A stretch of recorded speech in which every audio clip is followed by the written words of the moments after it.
Hello and welcome to cinema वाले। मैंने कल एक बहुत ही अच्छी वेब सीरीज़ देखी जिसका नाम है बंदिश बैंडिट। ये अमेज़ॉन प्राइम पर आई है और ये एक ऐसी वेब सीरीज़ है जो हम कह सकते हैं कि मतलब रेगुलर वेब सीरीज़ वॉचर्स के लिए नहीं है। आई मीन जो ऐसी वेब सीरीज़ पसंद करते हैं जैसे कि ब्लड मर्डर या फिर जैसे वेब सीरीज़ बनते आ रही है जैसे कि असुर है या फिर और सारी वेब सीरीज़ है जिसमें बहुत सारा न्यूडिटी और बहुत सारी गालियाँ ये वो दिखाते हैं। ये टोटली अलग है, ये वैसी वेब सीरीज़ नहीं है।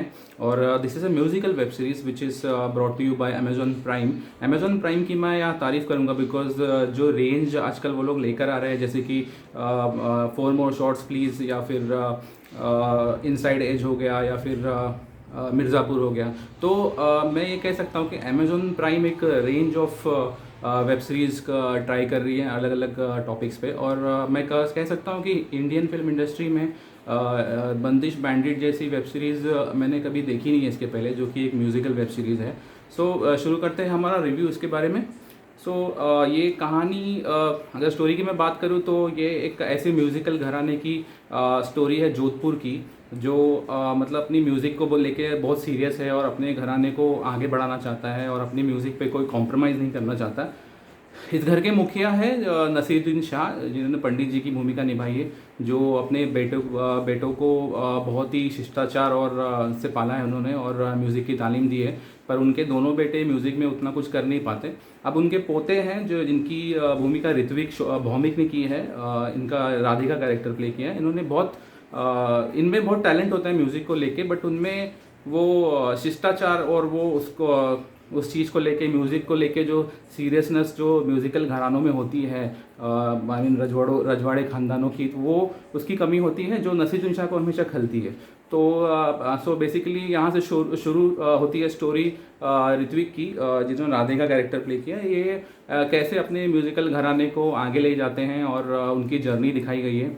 तो और इसमें ये भी दिखाया है कि रजवाड़े ख़ानदान ज़रूर है, एक म्यूज़िकल रजवाड़े ख़ानदान है, बट इनको फाइनेंशियली ये लोग इतने स्टेबल नहीं हैं। उस वजह से राधे फिर पैसे कमाने के लिए एक ऐसी लड़की से मिलता है जो एक यूट्यूबर है और जो एक रॉक कॉन्सर्ट्स वगैरह करती है और जो बहुत पॉपुलर है यूट्यूब पे।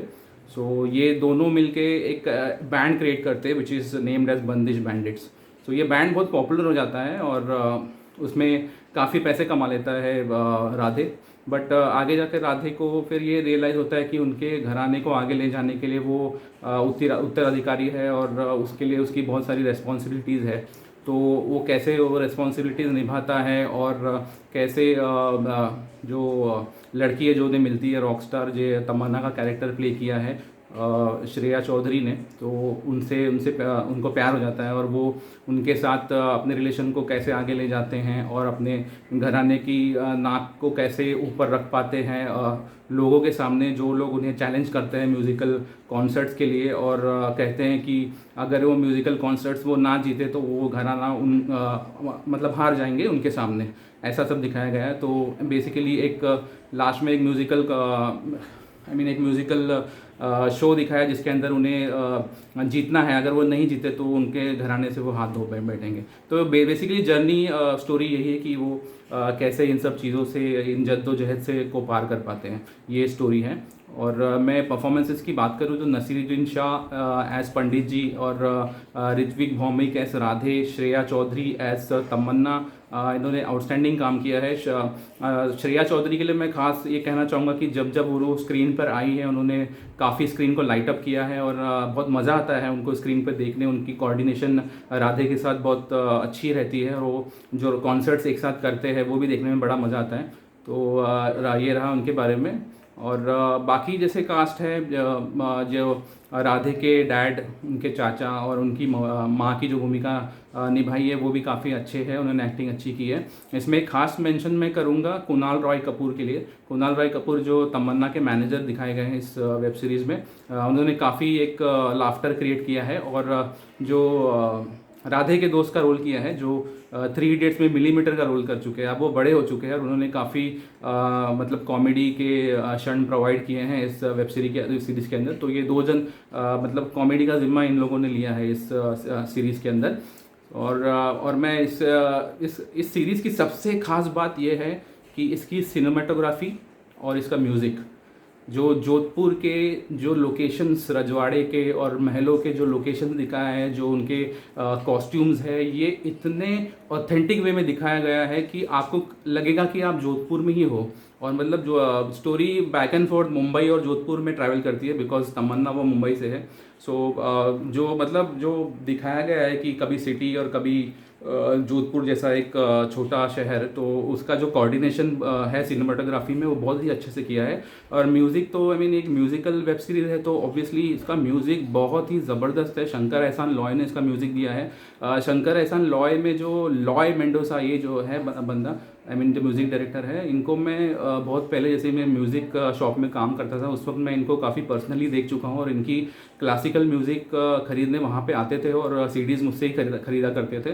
तो उस वक्त मैं जानता हूँ कि इनकी नॉलेज क्लासिकल म्यूज़िक को लेकर बहुत ज़बरदस्त है। और ये फिल्म में दिखता है। शंकर एहसान लॉय के ट्रियो ने क्लासिकल म्यूज़िक का जैसे एक मतलब बोलते हैं ना, एक फेस्टिवल सा लगा दिया इसके अंदर। इस वेब सीरीज़ में आपको गाने और जो टाइटल्स होंगे वो इतना पसंद आएगा। बैकग्राउंड म्यूज़िक और क्लासिकल म्यूज़िक का जो एक कंपटीशन सा होता है लास्ट में, बहुत अच्छा लगेगा आपको। म्यूज़िकल वेब सीरीज़ है और म्यूज़िक वाइज ये बहुत ही ज़बरदस्त काम किया है शंकर एहसान लॉय ने। It's the highlight of the web series. और तीसरी बात मैं करूँ तो ये रहा म्यूज़िक के बारे में। डायरेक्शन तो ठीक ठाक है। ये 3-4 डायरेक्टर लोगों ने मिलके ये वेब सीरीज़ डायरेक्ट की है, तो डायरेक्शन तो अच्छा ही है। और ये कह सकता हूँ कि cinematography, music, performances, these are plus points of this web series. अभी मैं थोड़ी माइनस पॉइंट्स के बारे में बात करूँगा। जैसे कि मैं कहूँगा कि ये वेब सीरीज़ 10 एपिसोड्स की है। मुझे लगा कि इस वेब सीरीज़ के अंदर एटलीस्ट एक 2 एपिसोड्स कम हो सकते थे, बिकॉज कुछ कैरेक्टर्स हैं जैसे कि तमन्ना की माँ, और जैसे कि और भी कुछ कैरेक्टर्स हैं जो बिना मतलब, ऐसा लगता है कि बिना मतलब जिनको फुटेज दिया हुआ है इस वेब सीरीज़ में, और एक्चुअली उनकी कोई ज़रूरत नहीं थी वेब सीरीज़ में। सो कुछ कैरेक्टर्स कम किए जा सकते थे, कुछ दृश्य कम कर सकते थे, और जिससे कि वेब सीरीज़ 2 एपिसोड छोटी हो सकती थी। ये एक जो माइनस पॉइंट है ये इस वेब सीरीज़ की है कि ये थोड़ी छोटी हो सकती थी। और बाकी मैं कहूँ तो मुझे और कोई माइनस पॉइंट इस वेब सीरीज़ में लगा नहीं इसके अलावा। और मैं कह सकता हूँ कि ये बहुत ही वॉचेबल वेब सीरीज़ है। इसको मैं 5 में से 3 स्टार दूंगा। आधा स्टार मैं शायद कट करूँगा इसकी लेंथ की वजह से। और ये हर एक एपिसोड 40 to 45 मिनट्स की है, तो इसमें आपको 6 से 7 घंटे खर्च करने पड़ेंगे, जो कि बहुत ज़्यादा है। और आई एम नॉट श्योर कि जिनको नॉर्मल वेब सीरीज़ जो वायलेंस से भरपूर होती है, ऐसे लोगों को ये वेब सीरीज़ पसंद आएगी या नहीं, तो I am not sure about that. इसलिए मैं इसको 3 स्टार दे रहा हूँ। लेकिन ऑल इन ऑल अगर आपको कुछ अलग देखना है, और जो mill of run web series आती है आजकल OTT प्लेटफॉर्म्स पर, उससे बहुत हटके है ये वेब सीरीज़, और मुझे तो अच्छी लगी। सो ठीक है, ये हुआ रिव्यू के बारे में। और इस चैनल को आप ज़रूर सब्सक्राइब कीजिए, लाइक कीजिए, बेल आइकन प्रेस कीजिए, ताकि मैं और वीडियोस लेके आऊँ आपके मनोरंजन के लिए। So this is senti saying good by two you. Tata.